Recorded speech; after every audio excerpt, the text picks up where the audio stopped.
কেমনে এত ফিট নেমা যায়? ও এদিকে আরো আছে না, আরো স্লপ আছে। ভালো থেকে আবার এখনো তো আমরা নামতেছি। হ্যাঁ নামতেছি 50% নামবো তারপর উঠবো আবার।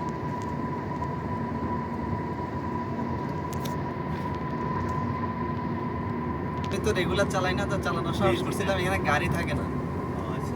আচ্ছা, আসার টানেল কি আবার অন্যটা? না হ্যাঁ ওইটা আরেকটা পাশেই পাশাপাশি ও আচ্ছা, ওই সাইড দিয়ে। পাশে আরেকটা। টাকা নাই আর করছে দুইটা টাকা। এটা চিন্তা করলাম আর কি। এটা কিন্তু এক লেন করলে হইতো না নাকি? না,